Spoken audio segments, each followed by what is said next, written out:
Thank you, Ken. Veterans, distinguished guests, family, friends, Happy Veterans Day. Happy Veterans Day. Let's try that again. Happy Veterans Day. Happy Veterans Day. There we go. That's what I'm talking about. Mr. Mayor, I was talking with Teresa over there. I obviously picked the right seat because I wasn't having to move that brick around. So thank you very much for that.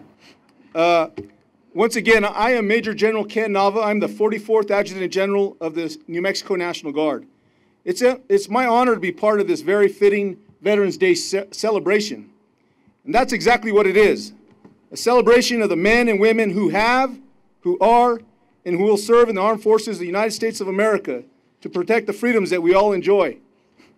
Today I've been asked to speak a little bit about my cousin, Francis Xavier Nava, also known as Pancho. Who was Pancho? Let's start out with some of the basics. Corporal Nava, 212-9225, MOS 0311, rifleman. There you go, where are those 03s at? I know you guys are out there. Pancho was born and raised in Santa Fe, New Mexico. He was a Christmas baby, born on Christmas Day, 1946. He was the eldest son of Stanley and Rose Nava. He had a younger brother, Raymond. The Navas lived at 742 Baca Street. They attended church at St. Anne's. Pancho was a very likable young man. He was in the Civil Air Patrol. He attended Santa Fe High School. Where's my demons out? Yeah. Okay, I'm going to say Micah, so okay. There we go. Pancho was short of stature. He was short. My Aunt Therese thinks he was about 5'4". One of her memories of him was that he always wanted to be a state policeman or serve in the military, but state policeman is what he wanted to do. There are plenty of Navas that served in law enforcement, and poor Pancho, he tried everything he could do to stretch himself out. She remembers him hanging upside down, doing everything he could, trying to get those extra 4 inches that he needed. Well, he couldn't grow another 4 inches, so his backup plan was to serve in the military. And that wasn't much of a leap either. All of his uncles, except Father Frank Nava, served in the military. His dad, my Uncle Stanley, served in the Army. His mom, my Aunt Rose, served in the Marines. He worked at the movie theater, and he'd sneak his cousins in to see the movies for free. My dad, Ralph Nava, sitting over there, he remembers the elaborate electric trains that he had. The train set was so big they had to move all the furniture out of the living room to set it up. My dad also recalls the uncles sending all the kids to the other room so they could play with the train. 18-year-old Pancho was the first Santa Fe recruit to join the Marines in their newly rolled out 120-day delayed entry program. He enlisted in February of 1965. Enlisting in this program allowed him to finish his high school education, guaranteed his training dates, made him exempt from the draft, and started accumulating time for pay, promotions, as well as time towards his service obligation. He was the first from Santa Fe to enlist in that program. When Pancho finished his initial military training, he stopped by my Grandpa Nava and Grandma Nava's house. My grandpa, Eleuterio, was a very well-decorated World War II veteran, officer in the National Guard, and commander of the local VFW post. Pancho told my grandpa, "I don't know if I should salute you or hug you." My grandpa's answer was for him to give him a hug. Pancho was a gentle person, and everyone loved him.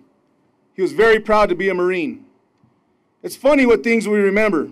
My Aunt Therese, again, when I was asking her about him, she remembered him telling her how the Marines would do corrective training, making him do wall squats and hold the rifle out in front of his body.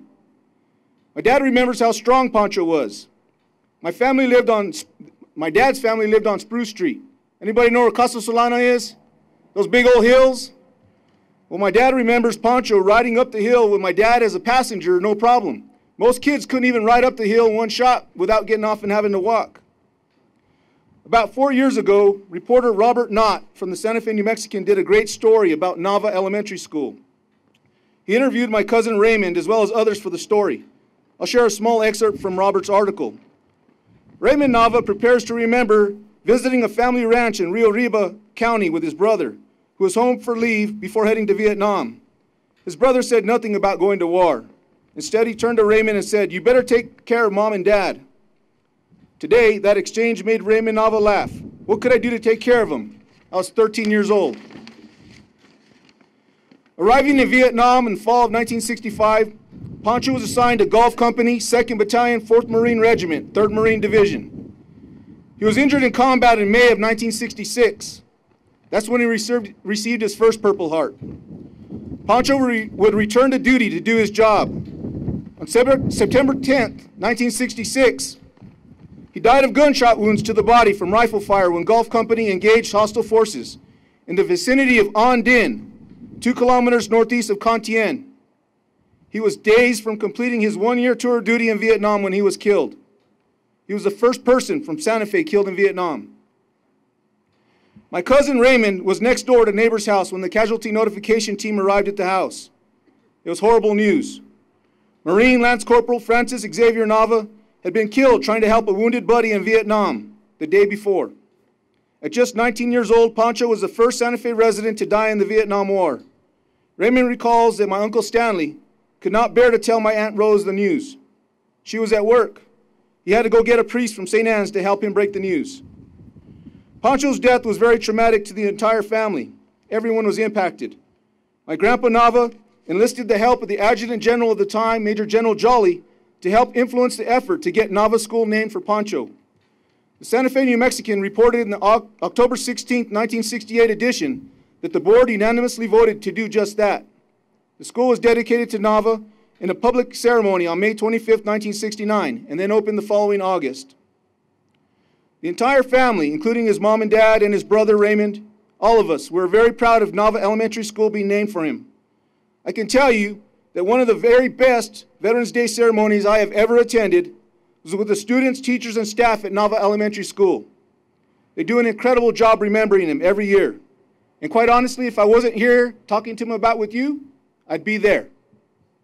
Francis Xavier Nava, my cousin, the first person from Santa Fe killed in Vietnam, the first Marine to enlist in the delayed entry program from Santa Fe.